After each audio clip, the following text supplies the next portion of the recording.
everyone to a live edition of Canada's most irreverent talk show, which, if you are not careful on autocorrect, is remarkably similar to Irrelevant, which describes Canada's third party led by Jagmeet Singh. So we try not to get too much confusion going on there. If you are watching in the room here, you are very confused at to whom I'm speaking. We are broadcasting live on True North, and we thank you so much for tuning in, whether you're in the room here at the Canada Strong and Free Networking Conference, or if you are tuned in from anywhere else in the country. We thank you so much, and I just want to say, on a bit of a housekeeping note, I want to begin by thanking, these things don't happen without a lot of support behind the scenes, and I want to just say a big thank you to our friends at the Chinese Embassy. Sorry, someone left their Liberal nomination speech here. My mistake. Did not mean to do that. Totally disregard that happened. It's live, so we can't edit it out. We'll just pretend it never happened, like the last 7 years in Canadian politics. So it was actually quite interesting. Did anyone get a chance to see Stephen Harper and Preston Manning yesterday? Yeah.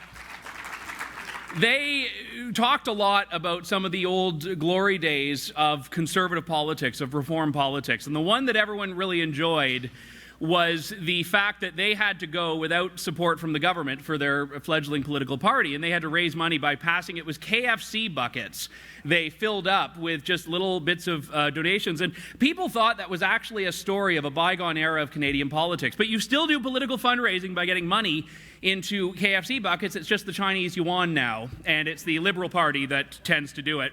Actually, I don't even know with the single-use plastic bans if you can do the KFC buckets anymore, because they used to be paper, like everything else. They've just ruined it entirely. But it is my great pleasure to be here. I've had the opportunity to be at a couple of these Canada Strong and Free networking conferences going back years, going back before they were called the Canada Strong and Free Networking Conference. And even if Manning is no longer in the name, we certainly are all grateful for his legacy in Canada as a grandfather and a godfather of the conservative movement in this country. The theme of this show is going to be political discrimination, which is quite an important issue. We'll talk to a few fantastic people about this that have their own different perspectives. But I do want to give a nod to the theme of the conference, which is often, I think, overlooked in Canadian politics, because we have a prime minister who does not particularly think of middle-class Canadians, but it is about the middle class. And this is something that is so difficult. And, you know, when you talk about the middle class, one of the big challenges is that everyone identifies with it, but no one actually defines it. So we had a minister of middle-class prosperity who didn't actually understand meaning of middle class or of prosperity, which strikes me as at least one of the two you should be able to get. So they abandoned that provision in the cabinet. But it is tough for people in the economy right now. A lot of folks here have heard about the gig economy. Things are so bad, even Liberal MPs have to moonlight for China. It's terrible. You can't just survive on an MP salary anymore. You got to get a little bit of help there.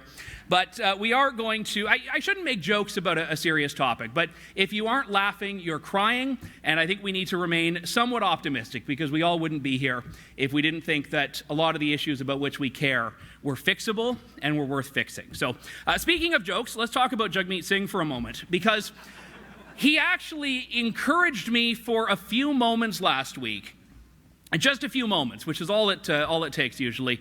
It looked like he found a spine. He was going to vote in favor of the Conservative motion to compel Katie Telford as a witness, which when the government eventually said, okay, fine, Katie Telford will appear as a witness to talk about Chinese interference, Jagmeet Singh said, okay, she's testifying, we don't need to support the Conservative motion, and we will then, as he was saying in the same breath, we'll call the Conservative Party a useless party. That was his word. And I believe that he is actually an authority on uselessness, so we should take him at his word when he makes those assessments. But it was a bit of a backhanded way, I think, of saying, okay, they were right, but we don't want to admit they were right, and really the loyalty lies with the Liberals. But the joke's on everyone, because the punishment is that we actually have to hear Katie Telford speak. So I don't know if it's actually a win, but we will see if the Liberals are in keeping with their commitment to transparency. Sorry, couldn't get through that line. All right. Let's talk a little bit about political discrimination here. This is a big issue, and it's one that I think conservatives oftentimes, and I use that with a small c, casing, have a very deep-seated appreciation for, because conservatives, despite winning the popular vote in the last 2 elections, which doesn't amount to much in the Canadian political system, it means that conservatives oftentimes can look around and see there are a lot of people like me, but I don't see them, and I don't know where they are. And I feel alone when I'm in my office. I feel alone when I'm in my classroom. I feel alone when I'm in all of these other places. And one of the big reasons for that is the profound divide between ordinary people and institutions. John O'Sullivan, a brilliant thinker who formerly worked for Baroness Thatcher when she was the Prime Minister in the UK, coined the term O'Sullivan's first law. And I brought this up with him in an interview years ago, and he reminded me it was also his only law, but it's called O'Sullivan's first law. And it's that any organization or institution that is not explicitly right-wing will over time become left-wing. And political parties are not immune to that. Media organizations are not immune to that. Academic institutions are not immune to that. And if you look at the 25 years since he coined that law, it's become more and more apparent that conservatives are always going to be swimming upstream. Conservatives are always going to be, in a weirdly roundabout and counterintuitive way, the countercultural force of our era.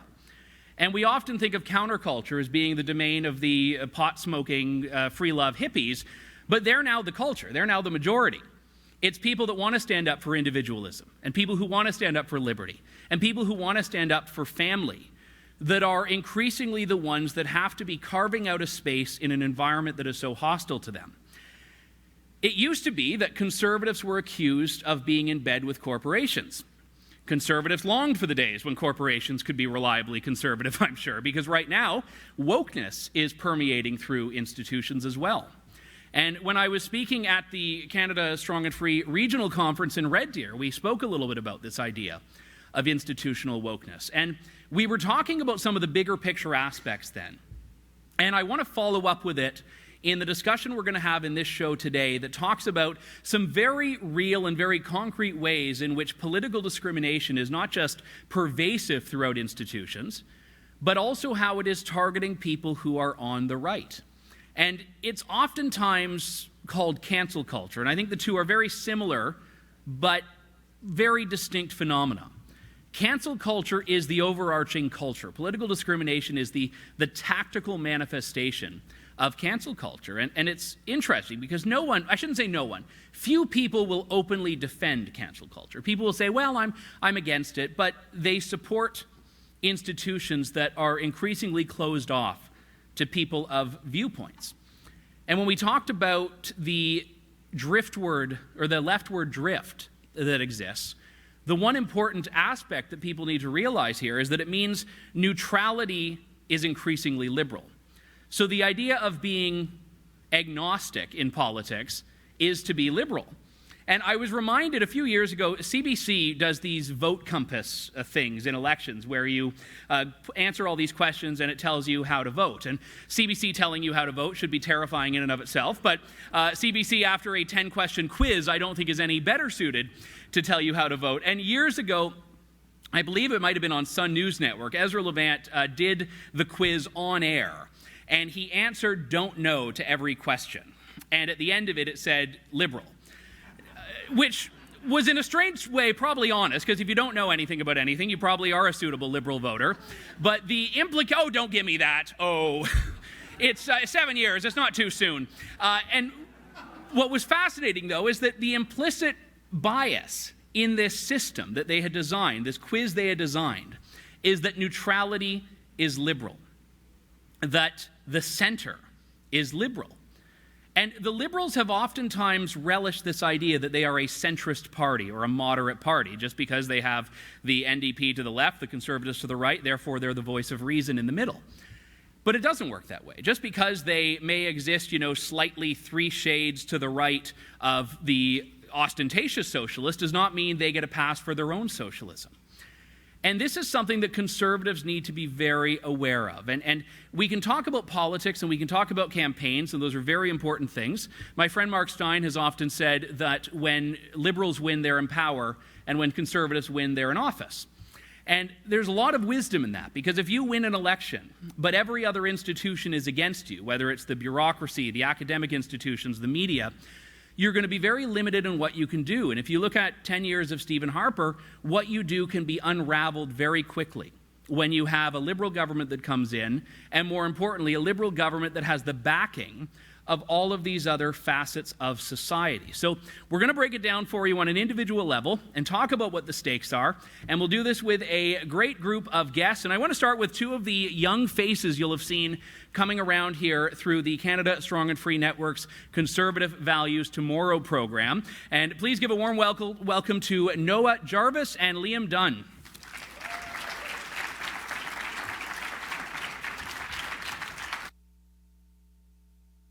Welcome.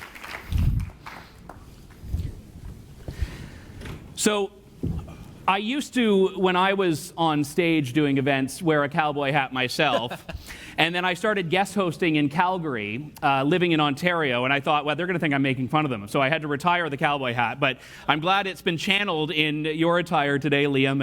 And Noah, it's good to have you here as well. I actually work with Noah at True North, so we can work in his performance review at the end of this if he does particularly well. Young people in particular bear the brunt of a lot of this, because you don't have a lot of power when you're sitting in the classroom and you're being told what to think, and you're being told all of these crazy things that we see in the news from time to time. Both of you are in university, one in Ontario, one in Alberta. Let's start off with this question. Is it as bad as everyone thinks? I think it's just as bad, if not worse, than everyone thinks. You know, the thing is, in Canada, we value free speech, you know, and this is a principle that we've held for decades through, you know, the Canadian Bill of Rights from John Diefenbaker or the 1982 Charter. But it seems as if campuses, it seems as if universities don't have the same respect for free speech as the everyday Canadian does. Instead, they feel as if it is incumbent on them to shape the minds of young people in the way in which they see fit. This is done through the classrooms, and this is done through clubs, this is done through the campus programs.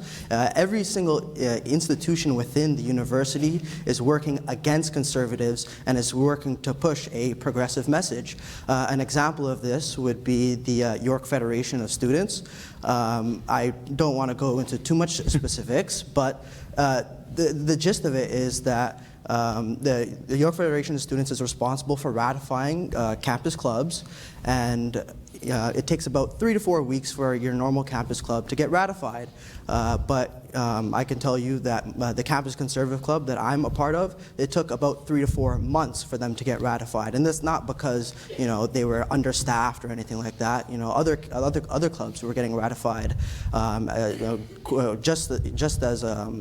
They were getting ratified quickly, but only the Campus Conservative Club took months on end to get ratified, and that's because the YFS does inherently have an anti-conservative bias. This is not just the Federation of Students; it is also the university administration, from professors, teacher administrators, and TAs.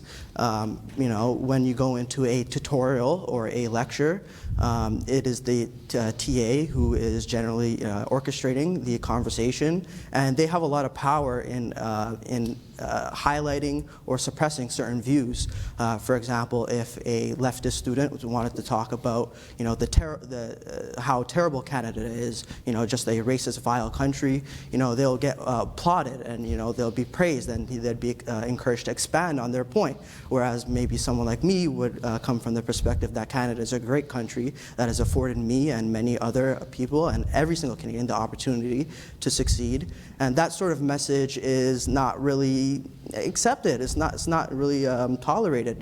There's a lot of pushback. They encourage me to sort of think about the historical injustices that has happened. And while there is definitely a time, there's definitely good reason to address historical injustices. They try to.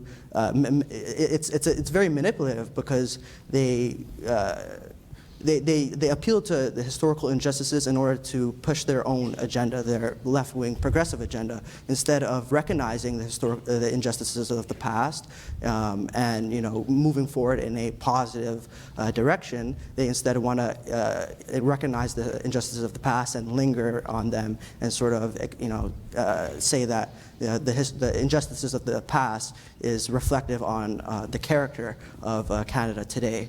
That's just one example, but it just systematically, the university does everything they can to elevate progressive viewpoints and suppress conservative ones. Yeah, I remember years ago, there was a bit of a contrast. I was involved in 2010 in a speaking tour to bring Ann Coulter, which was at the time before the university cancel culture had gotten as bad as it's gotten since then. And we had a relatively good showing in the University of Western Ontario in London, which was where I went. We went to the University of Ottawa and had the angry mob shut the event down. And the University of Calgary, which was the third and final stop, said, "Hey, do you guys need a bigger room?" I don't think that would have happened today, but let me ask you, Liam, you're at the University of Calgary. Is your experience similar to Noah's, or is it a little bit better in the conservative heartland?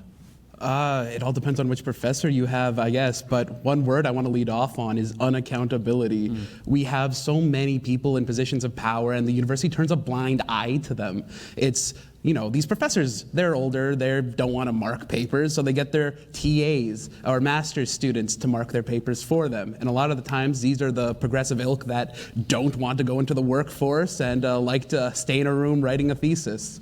So they have a lot of control. I know a friend of mine, Emil, back in Calgary, he submitted a paper, and in his review, in the comments, why he got the mark he did, the professor wrote down, your conservative viewpoints are untrue, based on an opinion. I myself have been marked harder because I used what I thought was a pretty good news source, the Post-Millennial.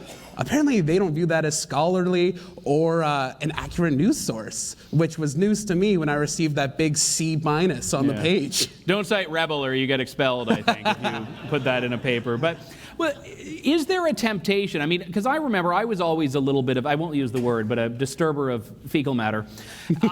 And I never minded it too much, and I was okay pushing back against. But is there an incentive for you to just go along with it, to write the paper that Canada is evil and Canadians are terrible and the Canadian flag is a hate crime and the Freedom Convoy are terrorists, because you know it's going to give you a 95? Is that a legitimate temptation that you have? Of course it is. Nobody wants to go into university and fail. Like, everyone wants to go into university and have some success, and achieve something. And the TAs who just hate conservatism, who are anti-conservative, they're suppressing these views and are giving conservatives worse grades because of they're expressing their opinions. You go to university in order to develop your opinion, in order to become more informed and to challenge yourself. And if you know that your TA is going to mark you poorly for expressing, a certain kind of perspective, it really inhibits your ability to challenge yourself, and it really diminishes the value of what you get from a university. And also, not only that, but when you graduate from university, you sort of develop, you have already developed these habits of suppressing your views. Yeah. So when you leave and you enter the workforce or whatnot, you're sort of used to that. You're used to suppressing yourself and holding your tongue. So not only does universities create leftists, but it also creates weak conservatives. Unwilling Stockholm syndrome. Yeah, Exactly. well, that's brilliant, and well put. Yeah, please, because censorship is egregious, and I think everyone in this room can agree. It depends on who's at the journalist table, I guess. But censorship is egregious, but self-censorship is far more insidious, because when people self-censor, you don't even have the people pushing back to give you the sense that this is something that other people believe. And that's, I think, the tremendously difficult part. And I'm assuming in classroom discussions it's very similar, is that everyone's looking around and there may be half a dozen more people like you that are waiting for someone else to break the ice and someone else to go in and say something really controversial like Canada's a nice place. Yeah, and you know, it's not everyone who's, you know, outgoing and expressive and is, you know, willing to express their opinion. And you know, there's people who might be just only be moderately conservative or not really, you know, into politics, and they don't think it's worth it, you know, turning most of the classroom plus your TA, you know, against you just to, you know, say an opinion that, you know, nobody's going to remember, like, after you leave class, right? And that's what I'm saying, that it creates weak conservatives, because, you know, these people who, you know, feel like they have to bite their tongue. You know, they go into you know, their business, or they work for a bank or something, and, you know, their manager tells them that, you know, they have to take a CRT training class, or, you know, they have to do X or believe X or Y, or, you know, expressing certain conservative political views, you know, on your off time is, you know, unacceptable. They capitulate. You know, they don't. They don't do what they should do, which is, you know, raise us think about it, which is you know, quite unfortunate. And I think we as conservatives have to be there for the people that, you know, are you know, getting canceled or are having their viewpoints suppressed. Because if we don't provide that support network, then you're just going to have more. You're going to just create more weak conservatives and more leftists. Yeah, it's not just, you know, the suppression of ideas. I'd say it's more just outright intimidation. You know, I do a lot of stuff with Students for Liberty, and I hear from my colleagues down in the United States, they'll just do a simple tabling. They'll set up a banner, have some free books and stickers on the table, and they'll want to bring people into their movement. And these leftists organize, and they pound at their tables and make a scene and protest them. And when the campus police come around, they punish the tablers. You know, the people that spent their time setting up and being there and filled out all the paperwork, and they're coming and intimidating people from expressing different viewpoints. I did a postering campaign recently at the University of Calgary. We put up a bunch of less Marx, more Mises posters. And the next day, all throughout the University of Calgary on our posters, pinned up a picture of Karl Marx with the sign, Mises is unserious on it, with some commie garble underneath. But I just found it's suppression of our commie ideas. garble, that's like a doctoral dissertation you've just taken aim at there.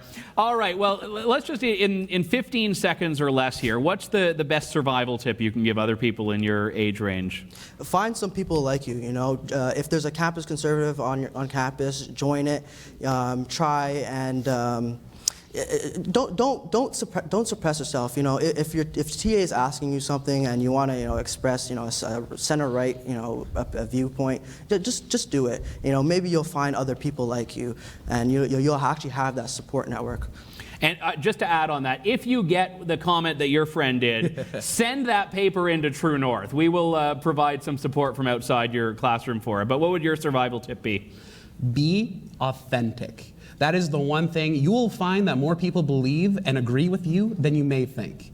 I ran every single right-wing organization at the University of Campus at one point, and there are a lot of people that agree with you that just don't stick up. So be authentic. So I ran every single right-wing organization at my campus too. Unfortunately, it was just one. So it wasn't as impressive as it was in Liam's case. Well, Liam Dunn, Noah Jarvis, you're doing tremendous work. Thank you so much for it, and thanks for coming on. Thank you for having me. Give him a hand, everyone.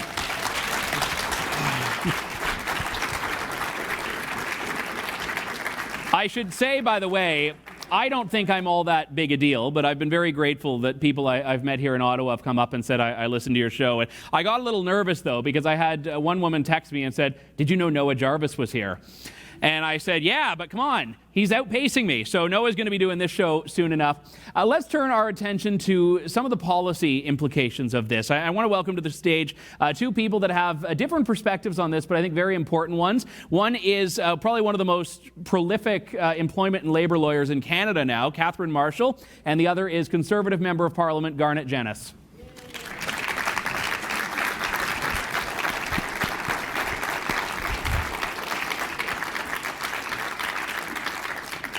Thank you very much. Thank you. Normally I do the show in my basement, so this is a real exciting development for me, but which was flooding the other day, so this is particularly good to not have like water pouring down on the show. But let's talk about the legal context here, because we know there are people that are, in some cases, probably directly targeted, in other cases less directly because of their political beliefs. I know in Ontario there's, in labor law or in human rights law, there's protection for creed, but that really doesn't extend to political beliefs. So do you have any protection? Well, I mean, aside from calling me, no. This is one of the really interesting things, is that pretty much everything under the sun these days is covered under human rights legislation, but not political protection. And what the woke mobs have figured out, and it's pretty smart, and they do it over and over again now because it's very effective, is that a great way to silence someone and get them to go away is by attacking their livelihood. You know, when you mess with someone's ability to put food on the table, they are going to censor themselves, unless they're Jordan Peterson or Jamil Giovanni, but you know. But those ones are fewer and further between than other people. And let me ask you about this, Garnet, because I know you have a private member's bill that aims to specifically protect political discrimination by amending the Human Rights Act. And this is where you have protections for, as Catherine mentioned, everything else. I mean, it is actually a bit amusing. And I'll quote Caitlyn Jenner, who said she had a harder time coming out as a Republican than coming out as transgender. Because right now you could identify as a woman but not as a conservative if you want the protection of the Canadian Human Rights Act. So why do you think that's the vehicle to address this? Yeah, and first of all, it's great to be on your show. It's great to be here with all of you. And I think it's very important that as conservatives we be people of hope, right? We don't buy into these kind of declinist narratives where everything's getting worse and it's just going to keep getting worse until the end of time, right? No, there are reasons for us to be involved in politics and to be hopeful that we can make concrete policy changes that are going to make our lives and our country better. And one of those ways is to very simply support my private member's bill. It's C-257. There's a parallel bill, S-257, from Senator Salma Atulajan, a conservative senator. And these bills would add political views and activity as prohibited grounds of discrimination in the Canadian Human Rights Act. So right now, if you're an airline employee, a bank employee, these are workplaces in the federal jurisdiction, and your employer says, I don't like your religion, I don't like your marital status, whatever it is, you're fired because of it. Then you could take them to a human rights tribunal, because we would all accept that firing someone, discriminating against someone because of their ethnic identity, sexual orientation, religion, marital status, etc., there's a long list, that's unacceptable. But if your boss says, hey, I'm going to fire you because you were advocating for lower taxes, or a pro-life position or something, I'm going to fire you because of that political view or activity, then you have no recourse. And the great thing is we have this existing framework designed to protect people from discrimination. It just doesn't include political views. So it's a very, I think, simple, reasonable fix. There are certain parameters around human rights legislation. It's legitimately balanced against other things, and we can talk about some of those limitations and exceptions. But it essentially fits this protection against political discrimination within the wider jurisprudence that exists. And I will say, it's not so radical.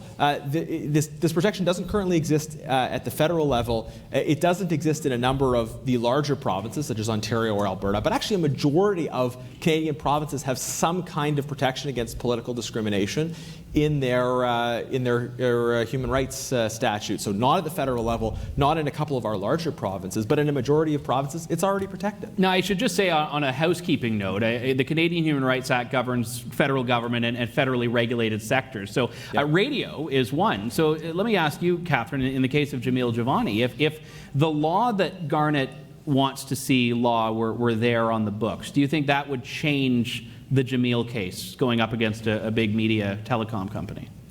Yeah, so, firstly, what Jamil's doing is something that most people would never do. Like, the idea of taking on like a massive corporation when you've been mistreated is something that most people, that makes them want to hide in a hole. So it takes a lot of bravery to do that. I see a lot of mistreatment. I see a lot of political discrimination. People come to me all the time, but most people who are willing to go forward, like I would say 1% of the people who I see, it would make a difference.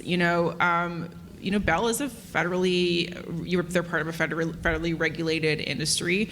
Why is there not a legislative protection for people who work there to be protected from political discrimination? And hopefully this case will change that. I mean, we're hoping to set a precedent.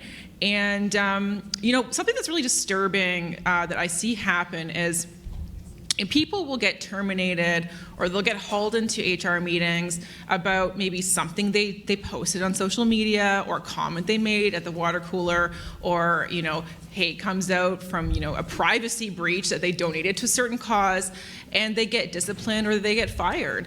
And that is a traumatic experience to begin with, but then the idea of having to then launch a lawsuit and fight your employer and have them call you a racist or call you a bad person or call you a misogynist or whatever other horrible label they're going to give you, and then be publicly shamed. But just most people don't go down that path, and that's why we're not seeing enough change in the system. These companies are getting away with it. The mobs are learning it's a very effective tactic, and then they've learned that because they get the success from doing it, they do it more and more. So I'm fighting it. I hope other lawyers will join me, and it's great to have clients who are willing to go out there and kick some butt as well. If I can just quickly add to that point, because I think that's really critical, that what motivates me in this is there are the high-profile cases that folks will be aware of, the Jordan Petersons, Jamil Javanis. These are people who are already involved in public speaking, have a public profile, and have a sense of how to fight and how to challenge these things. What I'm most concerned about, what motivates me, are the everyday normal people who didn't sign up for politics or controversy, who just want to be able to live their lives, do their jobs, and provide for their family, people that we've never heard of, but who hold common sense opinions, maybe who don't hold common sense opinions, by the way, because protecting people against political discrimination applies to everybody, and it should, right? But if somebody is simply expressing their points of view in social media posts, around the water cooler, it's all of those cases we don't hear about of people that are intimidated into silence, who don't have recourse, that if a bill like mine passes, they'll have some tools available to them. And using the Human Rights Act, it's often a much more accessible remedy. There are some cases, Crown corporations, federal government, where someone could litigate under the charter, but that would be likely much more complicated and expensive, and they have an easier remedy available to them if we use the remedies that exist in the Human Rights Act. But let me challenge the premise that human rights law is the vehicle for this, because we were talking earlier in the show about the institutional challenges, and human rights tribunals have not been kind to conservatives in the past, I'd say. I mean, it was the Canadian Human Rights Tribunal that was going after conservative bloggers when Section 13 was there. It was the Alberta Human Rights Tribunal that was going after Ezra Levant for publishing the Danish Muhammad cartoon. So if you put political discrimination in, does that not actually expand the power of these organizations that could be weaponized against conservative business owners, say? Do you know what it does? Adding it to human rights legislation is at least a significant message that this is wrong. And employers do pay attention to that. I think that having it codified, at least is going to have that baseline, okay, this is wrong, you can't do this, and if you do it, if you breach this right, people are going to have some legal remedies. But I hear all your concerns about the human rights tribunal systems. As someone who litigates a lot of them, I've got my own frustrations. But I wanted to touch on something that you brought up earlier. We were talking about high-profile people getting targeted. And of course, the Jordan Peterson case is another example of something that I find very disturbing, which is these groups of people are using professional regulators and the complaint systems to launch these bad faith complaints against people they want to silence. And I've had a lot of conversations with doctors and lawyers and people who'll come up quietly to me and they'll say, Catherine, I deleted my Twitter account. I'm not writing anymore. I'm so terrified that if I say something that someone doesn't like, I'm going to get a complaint, I'll lose my license, I'll be suspended, and then I'll have no ability to put food on my table. And that's very disturbing. People who have interesting things to say, who should be thought leaders in their professions, are removing themselves from the arena. And it's becoming this thing where it's like, okay, are the only people who are going to share their views are people who have nothing to lose, or maybe in their basements unemployed? That's not a good thing for society or democracy. Yeah. No, and let me get your take on that. And I'm also curious about the concerns with the tribunal system as well. Yeah. To your question about the appropriateness of the vehicle, I mean, I think there's a level of pragmatism that we have to have about the kinds of structures and institutions that exist. But I think it's also important to say that this shifts the balance of the calculations that those bodies are going to make. So now if you have a complaint made against somebody on the basis of discrimination on one category, they can also talk about political discrimination. So there's, and that doesn't mean that one would necessarily trump the other, right? But it means that that freedom of speech in the expression of a political point of view becomes explicitly part of the calculation that these bodies have to take into consideration. And finally, look, I'll say it's true of everything we do, right? Personnel is policy. These tribunals are only as good as the appointments of the people that are on them. That's inevitable, and that's maybe another conversation, which is, how do we ensure that people who are going to apply certain principles in a way that is reasonable are given the power to apply those principles. Yeah. But I don't think we should give up on our ability to appoint strong, reasonable people to these kinds of bodies. The question is just is the framework that they're being given reasonable and balanced? And I think it's just common sense that if we are going to have these bodies that are adjudicating complaints about religious discrimination and other forms of discrimination, then why not include political discrimination as part of the calculation? For all you people that want to run for office, everyone wants to be finance minister, apply to be one of these people on the tribunals, because oftentimes when conservative governments come in office, they have, however many thousands of roles to fill, and there aren't that many thousands of conservatives that want to sit on some government tribunal. So you end up even with, Stephen Harper in power, but all of these woke liberals on the Canadian Human Rights Commission. So that's a place to get involved as well.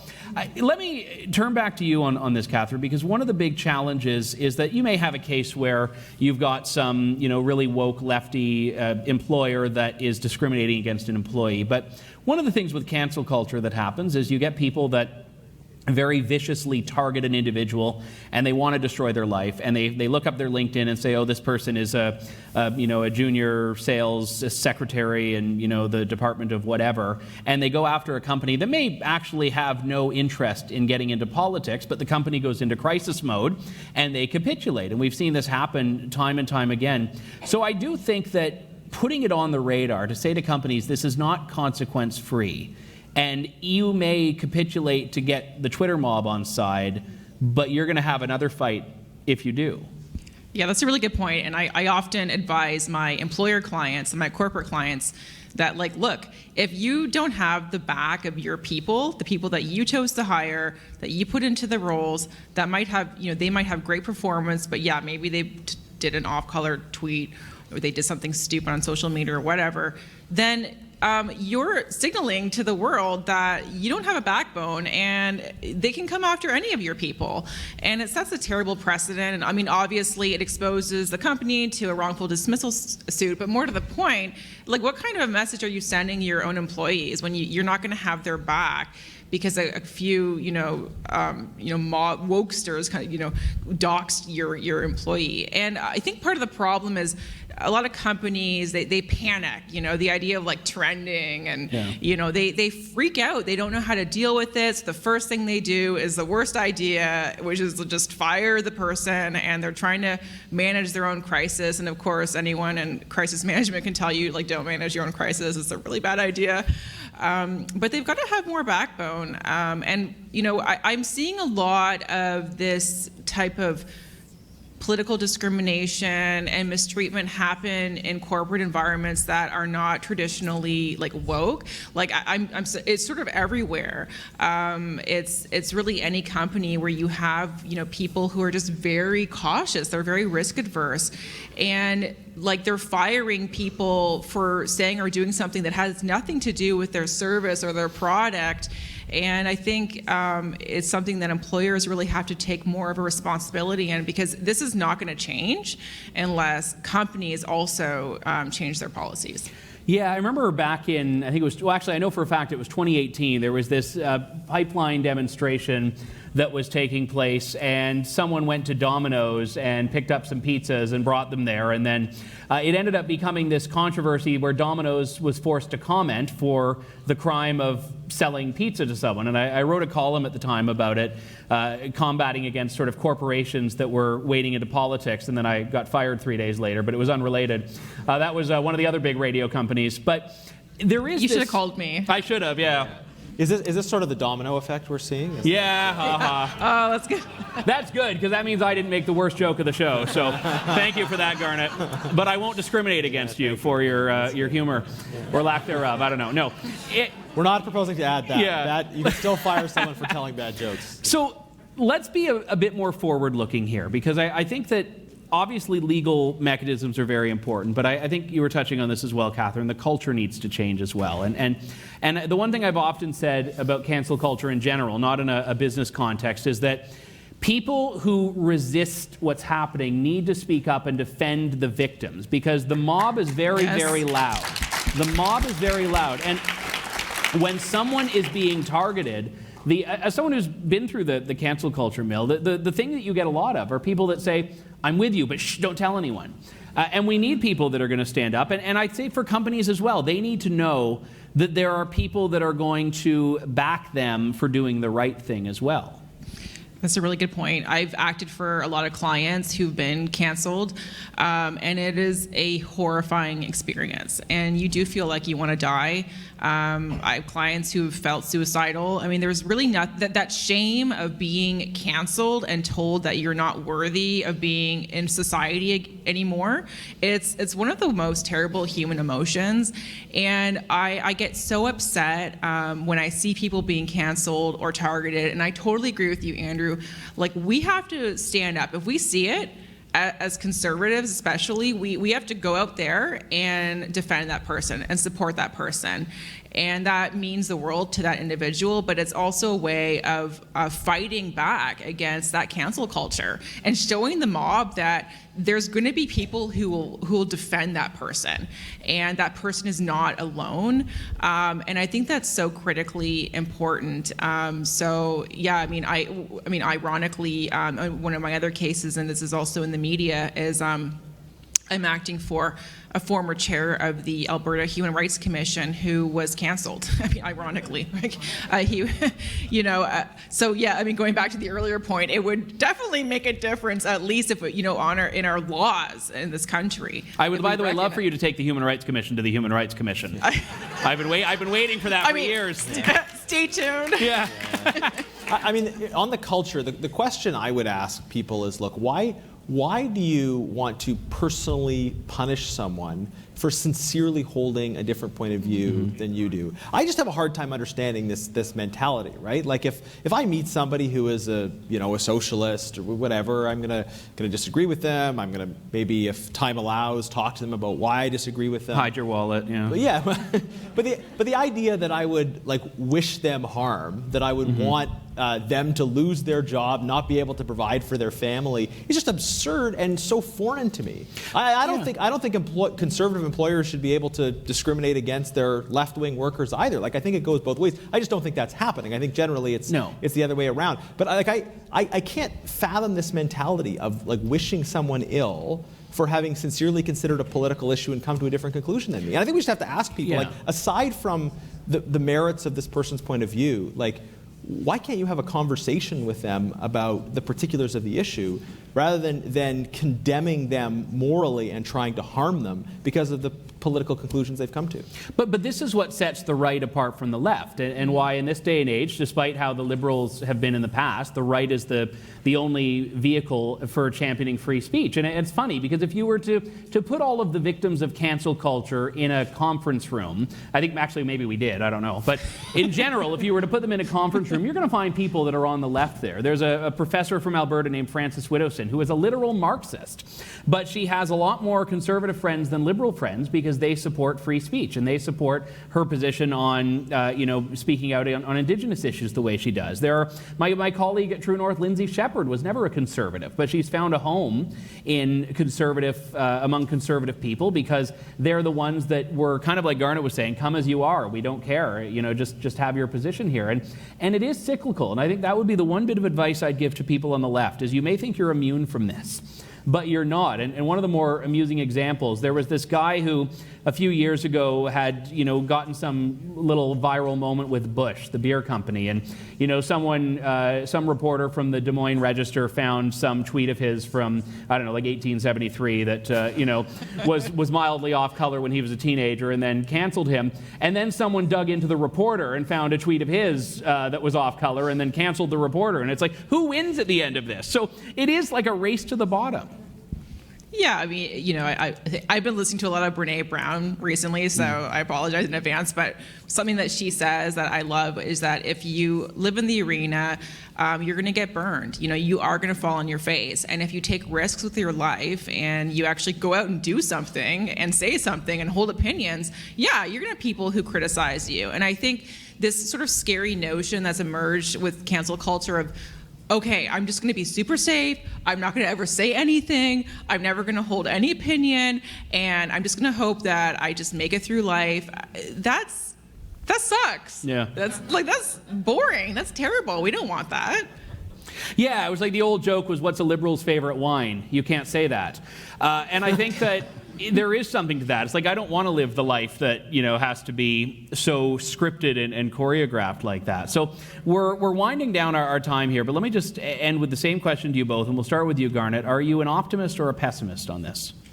Well, I'm fundamentally optimistic about what we can do specifically through legislation, again, through my private member's bill, C257. I mean, I've been told you need to repeat these things. C257 could use all of your support.